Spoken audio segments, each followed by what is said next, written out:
Bureaucratization and problems of schools. Introduction. In this study session, we will examine the bureaucratic nature of schools. We will also examine the problems in schools.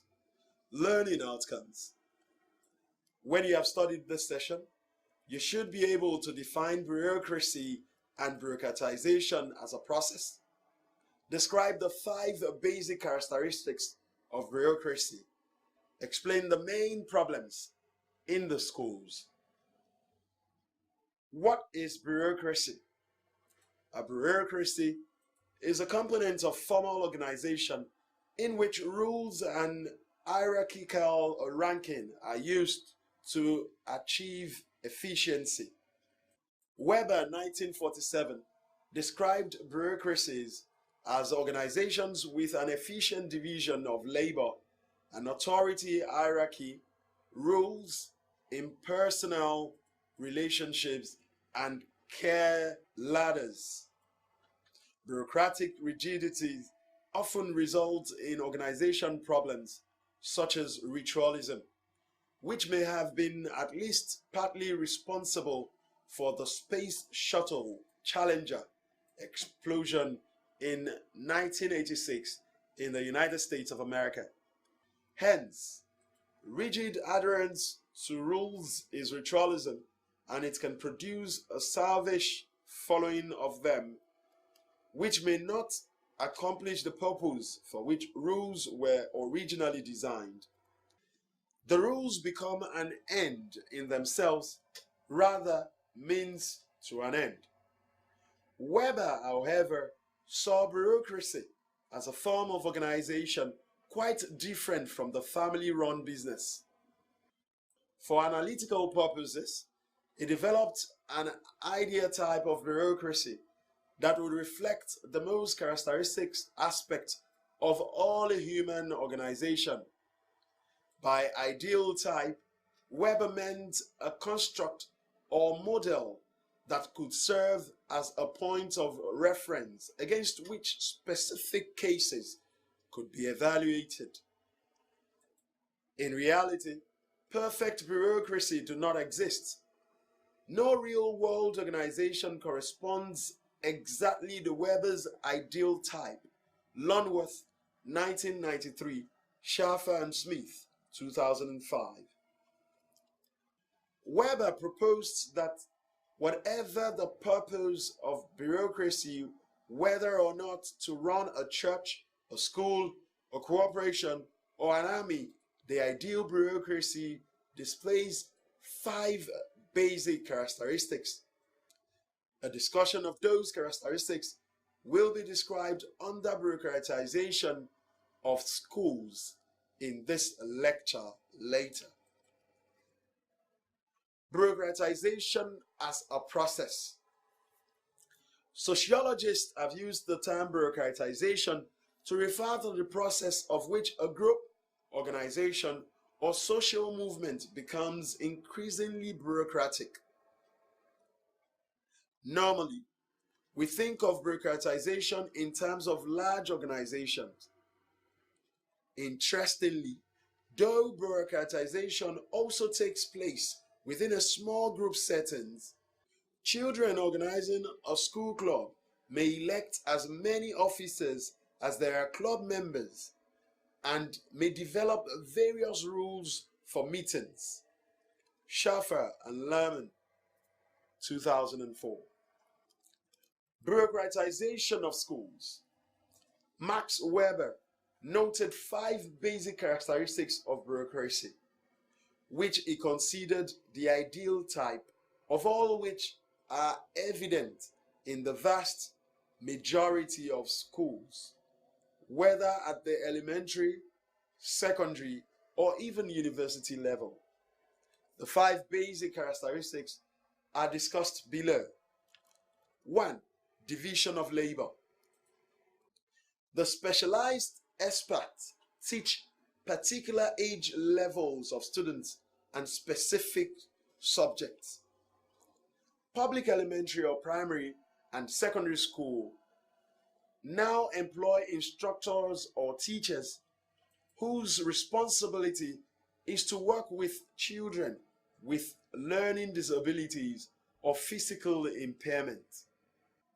In the sociology department of a university, for example, one professor or lecturer may specialize in sociology of religion, another in sociology of marriage and family, and a third in industrial sociology. 2. Hierarchy of authority. Each employee of a school system is responsible to a higher authority. Teachers must report to principals and assistant principals, and may also be supervised by department heads. Principals are answerable to a superintendent of school or teaching service commission, and the superintendent is hired and fired by a board of education. Even the students are hierarchically organized by grades and within clubs and organizations. 3. Written rules and regulations. Teachers and administrators must conform to numerous rules and regulations in the performance of their duties. This bureaucratic trait can become dysfunctional. The time invested in completing required forms be spent in preparing lessons or conferring with students. 4. Impersonality. It is noteworthy that university has been portrayed as a giant, faceless bureaucracy that cares little for the uniqueness of the individuals. As class sizes have swelled at schools and universities, it has become more difficult for teachers to treat all pupils and students that have distinctive personalities and learning needs. 5. Employment based on technical qualifications. At least in theory, the hiring of teachers and professors is based on professional competence and expertise. Promotional exercises is to follow written personnel policies. People who excel may be granted lifelong job security through tenure. Teachers have achieved this protection partly because of the bargaining power of unions. Berman and Spring, 1984. Taylor, 1985. Having considered these 5 characteristics of bureaucracy in line with Webb's view, the functionalists take a general positive view of the bureaucratization of education. Teachers can master the skills needed to work with specialized clientele, since they are no longer expected to cover a broad range of instructions. The chain of command within schools is clear. Students are presumably treated in an unbiased fashion because of uniformly applied rules. Finally, securities of position protect teachers from unjustified dismissal. In general, then, functionalists observe that bureaucratization of education increases the likelihood that teachers, students, administrators will be dealt with fairly, that is, on the basis of rational and equitable criteria. Berman and Spring, 1984, Taylor, 1985. By contrast, the conflict theorists argued that The trend towards more centralized education has harmful consequences for advantaged people. The standardization of educational curricula, including textbooks, will generally reflect the values, interests, and lifestyles of the most powerful groups in our society and may ignore those of racial and ethnic minorities. In addition, the advantaged, more so than the affluent, will find it difficult to sort through complex educational bureaucracy and to organize effective lobbying groups. Therefore, in view of conflict theorists, low income and minority parents will have even less influence over citywide and regional educational administrators than they have over local school officials. Bowles and Gaines, 1976, Katz, 1971, Schaffer and Smith, 2005. Problems in school. More generally, students display little interest in learning, and the record indicates that the trend in academic performance is downwards.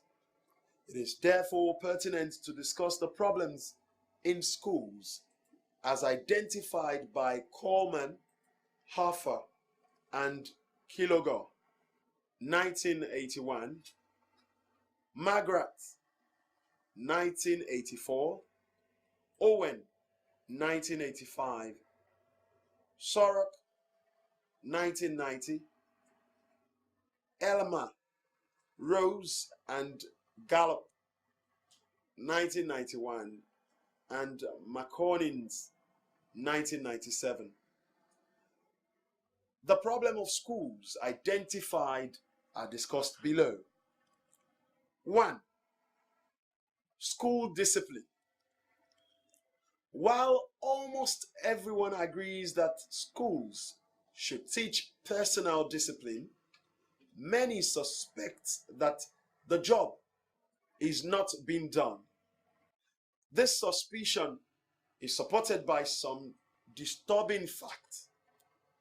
The government estimates that several 100,000 students and at least 1,000 teachers are physically assaulted on school grounds every year.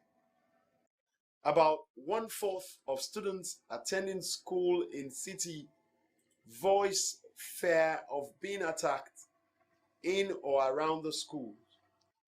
For a school to have discipline, it must demonstrate the power of education to bring constructive change to even the most disadvantaged students. The key to success appeared to lie in commitment to teaching, firm disciplinary policies, and the ability of school officials to garner support from parents and the wider community. 2. Student passivity. If some schools are plagued by violence, many more are afflicted by passive, bored students. Some of the responsibility for failing to take advantage of educational opportunity can be placed on unrestricted television viewing, which now consume more of young people's time than school does, and on students themselves. But schools too must share the blame, since our educational system has long generated student passivity. 3. Dropout. If many students are passive in class, others are not there at all. The problem of dropping out, quitting school before earning a higher school certificate leaves young people, many of whom are disadvantaged to begin with, ill-equipped for the world of labor and at high risk of poverty. The reason for dropping out extend beyond problems with language as a medium of expression. The problems too include pregnancy among young women and the end to work among those whose families are poor. The dropout rate among children growing up in the bottom 20% of households ranked by income 27% is 10 times higher than that for youngsters whose household fall in the top 20% by income. National Center for Education Statistics, 1992. This data points to the fact that many dropouts are young people whose parents also have little schooling and therefore provide little encouragement to continue. This low educational achievement often takes the form of a multi-generational circle of disadvantage. For young people who drop out of school in a credential society, the risk of unemployment or becoming stuck in a low-paying job are easy to imagine. Faced with this reality, approximately 1/3 of those who leave school return to classroom at a later time. 4. Academic standard.